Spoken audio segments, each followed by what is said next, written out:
اندر یہ موضوع اصل میں نے اس لیے چھیڑا،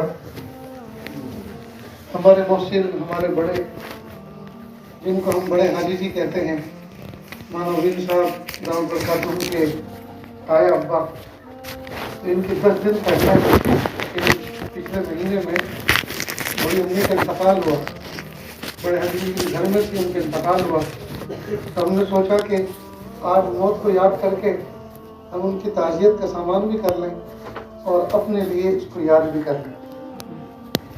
اور موت کی یاد یہ بہترین نصیحت ہے دوستو۔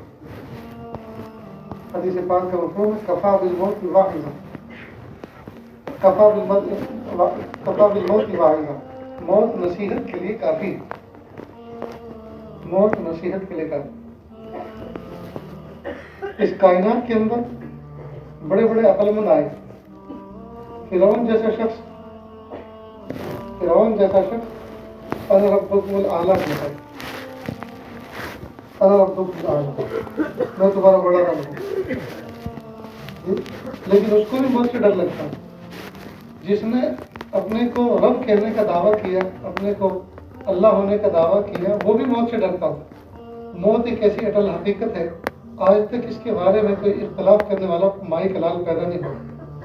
اللہ کے انکار کرنے والے تو پیدا ہوئے، لیکن موت کا انکار کرنے والا آج تک کوئی پیدا نہیں ہوا۔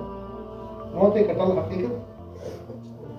اس آسمان کی چھت کے نیچے دو طرح کے لوگ اس وقت، دو ذہنیت کے افراد جی رہے ہیں۔ ایک وہ ہیں جو موت کا تذکرہ کرنا بھی پسند نہیں کرتے، اور ایک وہ ہے جو موت کو یاد کر کے اللہ کی محبت کا جو ہے دل کے اندر دم بھرنا اور آخرت کے لیے تیاری کرنا، یہ ان کے لیے ایک بہترین وظیفہ ہوتا ہے۔ تو موت اللہ تعالیٰ سے ملنے کا ایک ذریعہ ہے، موت اللہ تعالیٰ سے ملنے کا ایک ذریعہ ہے۔ اس سے ڈرنا کیسے؟ واسطہ سب کو پڑھنا ہے تو پھر تیاری کیوں نہ کرے؟ جب ہر بندے کو موت سے سابقہ پڑھنے والا ہے تو پھر اس کی تیاری کیوں نہ کرے؟ تجربے کی بات ہے دوستو، اگر کسی جگہ سفر کرنا ہو، کسی علاقے کا سفر کرنا ہو اور چند لوگ ساتھ ہی جانے والے ہوں، ٹھیک، اور تیاری پہلے سے ہو تو سفر کا لطف آ جاتا ہے۔ اور اگر تیاری پہلے سے نہ ہو اور اچانک ایک دم سے اطلاع ملے تو پھر مت پوچھو کہ کیا حال گزرتا ہے۔ ابھی پچھلے 22 تاریخ کی بات ہے، حیدرآباد کا ایک ٹور ہے، ایڈونچر ٹور، اس کے ذمہ دار ہے بھائی عبدالرشید صاحب۔ ہمارے کچھ محبت رکھنے والے علماء افراد نے ایک ترتیب بنائی کہ حضرت ایک سفر کرتے ہیں فلسطین کا، بیت المقدس میں نماز پڑھیں گے، اردن کے اندر کچھ صحابہ کرام کی قبریں ہیں، وہاں حاضری دیں گے، اور کچھ یادگاریں ہیں صحابہ صحابیات کی، وہاں پہنچیں گے، اور اسرائیل فلسطین ہوتے ہوئے اور مصر ہوتے ہوئے ازہر یونیورسٹی کو دیکھتے ہوئے، وہاں بھی بہت سی یادگاریں ہیں، کوہ طور ہے، یہ سب کی زیارت کر کے پھر واپس لوٹ آئیں۔ یہ 10 دن کا ٹور ہے، تو آپ ہمیں ٹائم دیں۔ میں نے اپنا شیڈول سامنے رکھا، میں نے بتایا 17 تاریخ سے یہاں تک 10 دن آپ گن لیں۔ پھر میرا حیدرآباد درمیان مہینے میں جانا ہوا تو کہا حضرت اسرائیل کا ویزا جو ہے اس میں ملنے میں اپروول میں دیر ہو رہی ہے، تو آپ 17 تاریخ سے کچھ آگے بتائیں۔ میں نے کہا 22 کو چلے گئے، لیکن مجھے یہ جانے کی مجلس کو اٹینڈ کرنا ہے، اس طرح سے ترتیب دیں۔ چنانچہ 22 تاریخ کو ہم لوگ نکلے اور آج الحمدللہ میں پہنچا۔ آج یہاں گجرات سے نہیں آیا، آج مصر سے واپس لوٹا، یعنی اسی سفر کا ایک حصہ ہے میرا یہ سفر بھی، ابھی تک میں اپنے بچوں کے پاس نہیں پہنچا۔ اور اس مجلس میں اور آپ لوگوں سے یہ محبت کے عالم ہے کہ آج میں چاہتا تو آج عمرے پر ہوتا، اس لیے کہ سعودی ایئرلائنس کا میرے پاس ٹکٹ تھا، اور انہوں نے یہ ضابطہ بنایا 15 دن پہلے ہی کہ جس کے پاس سعودی ایئرلائنس کا ٹکٹ ہو، جس کو جدہ آ کر جانا ہو آگے، تو وہ 4 دن کا ویزا فری دیتے ہیں تاکہ عمرہ کر کے فری یہاں سے جائیں۔ تو میرے لیے بہت اچھا چانس تھا، ایک ہی ٹکٹ میں بغیر کسی خرچ کے میرا عمرہ ہو رہا تھا۔ لیکن چونکہ یہ مجلس بھی بہت اہم تھی، آپ حضرات دور دراز سے چل کر آج کے دن کو ذہن میں رکھ کر ہر انگریزی مہینے کی جو ہے